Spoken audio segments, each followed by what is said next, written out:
మళ్ళీ వస్తాను శేఖర్ రెడ్డి గారు. మనతోటి పిల్లి మాణిక్యాలరావు గారు ఉన్నారు, టీడీపీ సీనియర్ నేత, అధికార ప్రతినిధి. మాణిక్యాలరావు గారు, good evening sir. Good evening అండి, మీకు ప్యానెల్లో ఉన్న పెద్దలకి, వీక్షకులందరికీ.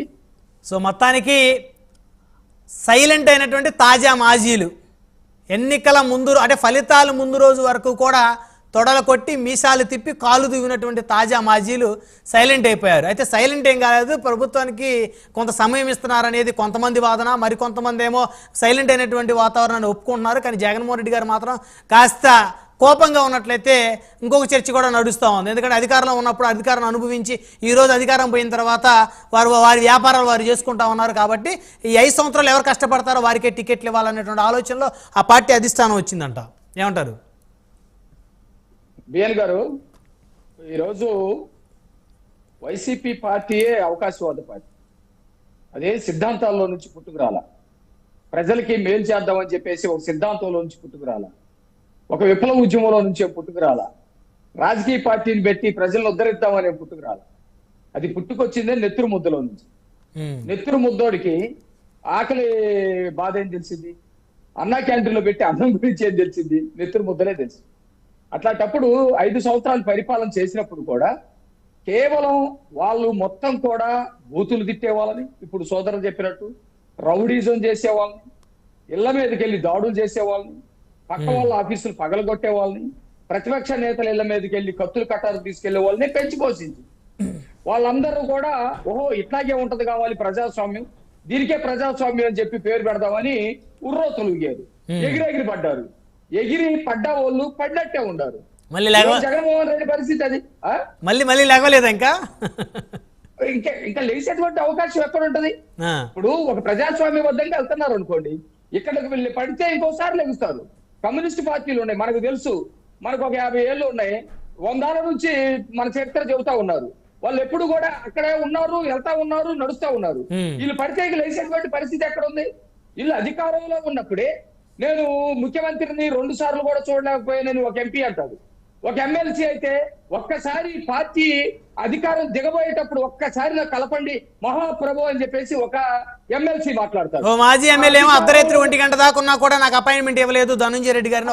ఇవన్నీ మనం అసత్యాలు చెప్పటం లేదు, వాళ్ళ నాయకులు చెప్పినాయి కదా, మాట్లాడతలేదు. ఇవి వాళ్ళు చెప్పిన మాటలు మాట్లాడుతూ ఉన్నారు. ఇకపోతే బూతులు అని చెప్పేసి మాట్లాడుతూ ఉన్నారు. బూతుల కోసమే కొన్ని శాఖలు పెట్టినటువంటి వాళ్ళు ఉన్నారు. కొడాలి నాని లాగా ఈ 2 నెలల్లో 3 నెలల్లో బూతులు తిట్టినటువంటి ఒక మంత్రిని చూపించండి.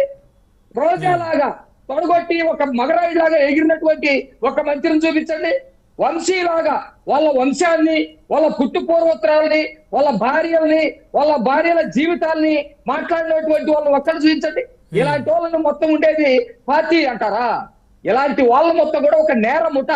ఆ రోజు అవకాశం వచ్చింది, తండ్రి చనిపోయాడు, అధికారం కావాలి, తొల్లు మోట్ల చెప్పారు, 7 మోకాలు పెట్టుకున్నారు, జాలిగా చేతులు చేశారు, ఏదో దయతోటి ఓట్లేశారు, గెలిచిన తర్వాత ఇప్పుడు మనం చెప్పుకున్న బ్యాచ్ మొత్తాన్ని కూడా అడ్డం పెట్టుకొని అరాచకాలు సృష్టించారు. పరిపాలన ఎక్కడ జరిగిందండి?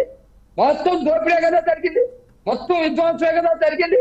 వనరుల మొత్తాన్ని శ్రీకాకుళం నుంచి మొదలు పెట్టుకుంటే చిత్తూరు దాకా రాయలసీమలో ఉన్నటువంటి ఎక్కడ ఏ వనరు దొరికింది, ఏ వనరుని ఏ విధంగా దోచుకోవాలి, దోచుకునేటప్పుడు ఎవరైనా ప్రశ్నిస్తే ఎవరికి ఎట్లా గుండు కొట్టాలి, ఎవరన్నా ప్రశ్నిస్తే ఎవరిని చంపి డోర్ డెలివరీ ఎట్లా చేయాలి, ఎవరన్నా ప్రశ్నిస్తే వాళ్ళని ఏ విధంగా ఇక్కడ లేకుండా చేయాలి, ఊరు వదిలిపెట్టాలి, వెళ్ళేటట్టు చేయాలి, ఇవే కదా.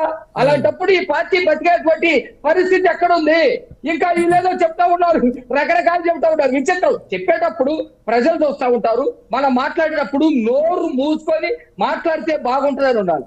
ఎక్కడ వీళ్ళు ఆ రోజు ఎన్నికలప్పుడు 2019 నాకు బాగా గుర్తు, జగన్మోహన్ రెడ్డి గారికి 2 అలవాట్లు ఉంటాయి. ఇట్లా కొట్టడం ఒక అలవాటు, తర్వాత ఇట్లా చేయి దారుణంగా చూపించడం ఒక అలవాటు. ఇట్లా కొట్టి నేను కనుక అధికారంలోకి వస్తే 3000 రూపాయలు పెన్షన్ ఇస్తాము అని చెప్పేసి రాష్ట్రం మొత్తం తిరిగి చెప్పాడు. నాకు అట్లాగే ఏర్పడింది, మీకు అట్లాగే ఏర్పడింది, రాష్ట్రంలో ఉన్నటువంటి టీవీ ఛానల్స్ అట్లాగే ఏర్పడింది, వార్తాపత్రికలకు ఏర్పడింది, అవాతాతలకు కూడా అట్లాగే ఏర్పడింది. అది అధికారంలోకి వచ్చిన తెల్లవారే నేను అన్నది 3000 పెంచుతానని కాదు, పెంచుతూ పోతానని ఇంకొక దీర్ఘం తీసాడు. ఆ దీర్ఘం అవాతాతలకు అర్థమైంది. మేము చేసాం, ఎక్కడ జరుగుతుంది ఇక్కడ పెన్షన్లు, ఎక్కడ జరుగుతుంది సంక్షేమ పథకాలని. వచ్చినటువంటి 10 రోజుల్లోనే ఇచ్చినటువంటి హామీ ప్రకారం వాళ్ళకి 5 సంవత్సరాలు పడితే 1000 రూపాయలు పెంచడానికి 5 రోజులు కూడా తిరగకుండానే 1000 రూపాయల పెన్షన్ పెంచి అంతకు ముందు హామీ ఎప్పుడు ఇచ్చామో ఆ 3 నెలలు కూడా కల్పించావు. ఎందుకు మాటలు చెప్తారు? వీళ్ళ పార్టీని బతికించుకున్నటువంటి పని. జగన్మోహన్ రెడ్డి వీళ్ళందరూ కూర్చోబెట్టుకుని వాళ్ళు సమీక్ష చేయగలుగుతాడా? ఏమమ్మా రోజా, నువ్వు అట్లా తిట్టావు కదా, ఎందుకు తిట్టావు? అట్లా తిట్టబట్టే కదా పార్టీ పోతే సమీక్ష చేయగలుగుతాడా? చేయలేడు. నేను తిట్టిందే నీకు కనపడుతుందా, నువ్వు చంపింది కనపడతానే ఆమె అడిగింది. ఆమె అడిగితే సమాధానం చెప్పలేడు. అవును, రోజా గారు కూడా ఎక్కడా మాట్లాడలేదు, సైలెంట్ అయిపోయారు. ఎవరిని పిలిచి మాట్లాడలేడు. ఒక కొడాలి నానిని పిలిచి ఎందుకయ్యా నువ్వు ఇట్లా చేసావని కొడాలి నానిని మాట్లాడలేడు. ఎందుకంటే ఆ రోజే దండించలా, ప్రోత్సహించాడు. ఈ రోజు ఆవ నాని లేకపోతే ఇంకొక నాని, ఏదో నాని ఉన్నాడు కదా ఏలూరుకు సంబంధించినటువంటి నాని, ఆ నాని కూడా పోయాడు. వీళ్ళకి ఎవరుంటారు చివరికి? వీళ్ళలో ప్రముఖులు అనే వాళ్ళు ఎట్లా ఉంటారు? విజయసాయి రెడ్డి ఒక శాంతి జపం చేసుకుంటా ఉంటాడు, లేకపోతే మాధవ్ నాది కాదా ఇప్పుడు కూడా ఈ డిబేట్ లో కూడా ఒక అబ్యూస్డ్ వాడు ఎట్లా నాది కాదన్నాడు, ఆయనది కావాలనుకుంటే వెళ్ళి చూడండి. మీరు చూడండి, మీ పార్టీ వాళ్ళు కదా, ఆయనదా కాదా కొలతలు వేసుకొని చూడండి. మాకేం ప్రజలకేం అవసరం లేదు. ఏం మాట్లాడేటప్పుడు సమాధానం చెప్పాలని మాకు కూడా బాధ వేస్తుంది. ఎవరండి మాధవ్ ఏం చేశాడు? లోకం చూడలేదా? ఇక్కడ చాలదన్నట్టు ఢిల్లీ నడిపట్టుకెళ్ళి తీసుకొచ్చారు. ఆయన పెద్ద లీడరా? ఈ విజయసాయి రెడ్డి అసలు తెల్లగా ఉంటే నాలాగా తెల్ల జుట్టు తెల్ల చొక్క వేసుకుంటే ఈయన పెద్ద మనిషి అనుకున్నారు. ఆయన పరిస్థితి ఏందో ఒక ఎపిసోడ్ల మీద ఎపిసోడ్ నడిచింది. అనంతబాబు గురించి మేము అసలు ఎప్పుడో తీసేసాం. ఎవడు కావాలి మీ మాటలు? ఎప్పుడో తీసేస్తే ఎప్పుడు కూడా నేను వైసీపీ వాడిని, నేను ఎమ్మెల్సీ ఉన్నాను, పెద్దల సభలో చాలా పెద్ద నాయకుడిని, పెద్దల సభలో పెద్దరికాన్ని ప్రదర్శిస్తున్నానని చెప్పేసి ఏం చేస్తున్నాడు? ఎందుకు మాట్లాడతారయ్యా? ఒక్కొక్కరు గురించి చెబుతా ఉంటే రామాయణాలు భాగవతాలు కూడా చాలంత పరిస్థితిలో ఉన్నాయి. కాబట్టి వైసీపీ పార్టీ మరోసారి లేచి కూర్చోడానికి కూడా అవకాశం లేదు. ప్రజల దగ్గరికి ఏమని వెళ్తారు? ఏం చెబుతారు? మేము ఇప్పుడు చేసాం, మేము చెప్పి కాదని చెప్పి వీళ్ళు వెళ్ళగలుగుతారా? అసలు ప్రధానమైనటువంటి అమరావతిని మూలనేశారు 5 సంవత్సరాలు. మళ్ళీ వచ్చి అమరావతిని మేము కట్టుబడి ఉన్నామని కానీ, లేకపోతే 3 రాజధానులు కడతామని కానీ, ఈ 2 మాటల్లో ఏ మాటలు చెప్పినా ప్రజలేం చేస్తారో తెలుసుగా. ఇది నమ్మరు, అది నమ్మరు. ఇక్కడ మాణిక్యాల గారు గత 2 రోజుల నుంచి ఒక బ్రేకింగ్ ఏంటంటే, ముంబై సంబంధించిన ఒక సినీ నటిని విజయవాడలో ఉన్నటువంటి ఒక పోలీస్ స్టేషన్లో, ఐ థింక్ ఇబ్రహీంపట్నం అనుకుంటా, ఇబ్రహీంపట్నం పోలీస్ స్టేషన్లో ఆవిడ మీద ఎఫ్ఐఆర్ నమోదు చేశారు. ఆవిడ్ని అక్కడ ఒక వ్యాపారవేత్త ఆవిడ్ని అత్యాచారం చేస్తే అతని మీద కేసు పెడితే, సో అతను మీద కేసు పెట్టిన తర్వాత ఆవిడని కేసు ఇరికించడం కోసం, ఆ కేసు విత్డ్రా చేయించడం కోసం ఆవిడని విజయవాడ తీసుకొచ్చి చిత్రహింసలు పెట్టారనేటువంటి ఒక ఎపిసోడ్ పెద్ద ఎత్తున తెర మీదకి వచ్చింది. దాని గురించి కూటమి నేతలు కూడా మాట్లాడుతూ ఉన్నారు. సో దాంట్లో అవాస్తవం లేదు, అదంతా కూడా కుక్కుడు స్టోరీ అని చెప్పేసి శేఖర్ రెడ్డి గారు అంటున్నారు. ఏంటి సార్? నేను అంటున్నా అనంతబాబు చేసింది తప్పుడు స్టోరీ, అబద్ధం స్టోరీ అట్లాంటిదే. లేకపోతే విజయసాయి రెడ్డి శాంతికి జరిగినటువంటి స్టోరీ తప్పుడు స్టోరీ అలాంటిది అనుకోండి. అలాంటి స్టోరీలు అయ్యింటాయి. వీళ్ళు ఇప్పుడు నేను ఒకటి చెబుతున్నానండి, చేస్తారా తేరా. మాకు సంబంధించిన పులివెందులకు సంబంధించినటువంటి మా అభ్యర్థి మా బీటెక్ రవి, అతను ఏ విధంగా కిడ్నాప్ చేశారు, గన్ను ఎక్కడ పెట్టారు, ఏ విధంగా చిత్రహింసలకు గురి చేశారు చీకటి గదిలోకి.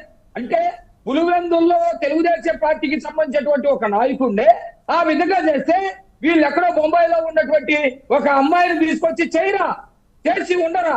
అసలు వీళ్ళు చేసినటువంటి అరాచకాలు చేయలేదు అని అంటే ఆంధ్రప్రదేశ్ లో కానీ భారతదేశంలో కానీ నమ్మకుండా ఉండేటువంటి వాళ్ళు ఎవరన్నా ఉన్నారా? ప్రతి ఒక్కరు నమ్ముతారు. ఎందుకంటే వీళ్ళకి హిస్టరీ ఉంది. వీళ్ళ party crime party, crime scheme లాగా వీళ్ళ ఒక క్రైమ్ పార్టీ. వీళ్ళ దగ్గర ఎవరుంటారు? సొంత జన్మనిచ్చిన తల్లి దగ్గర నుంచి, వాళ్ళు ఆడించినటువంటి బాబాయ్ దగ్గర నుంచి, చేపట్టుకొని నడిచిన చెల్లెల దగ్గర నుంచి పార్టీలో ఉన్న ఒక్కడు కూడా నిలబడరు. ఇది ఒక్కటి కూడా అతిశయోక్తిగా నేను చెప్పటం లేదు, నిజమో కాదో మీరు చూడండి. జన్మనిచ్చిన తల్లి ఉందా, పక్కన చెల్లుందా, ఇంకొక చెల్లుందా, బాబాయ్ ఉన్నాడా? ఎవరున్నారు రండి? ఎవరు నిలబడరు. వీళ్ళు చేస్తారు, వీళ్ళు చేసేదే నేరాలు. స్టోరీ రాష్ట్ర ప్రజల మొత్తానికి కూడా తెలిసిపోయిందండి. మళ్ళీ వస్తాను మాణిక్యాల గారు. రజనీ గారు ఉన్నారు, జనసేన పార్టీ అధికార ప్రతినిధి, సీనియర్ అడ్వకేట్ కన్నా రజనీ గారు. రజనీ గారు, గుడ్ ఈవినింగ్ అండి. గుడ్ ఈవినింగ్ అండి.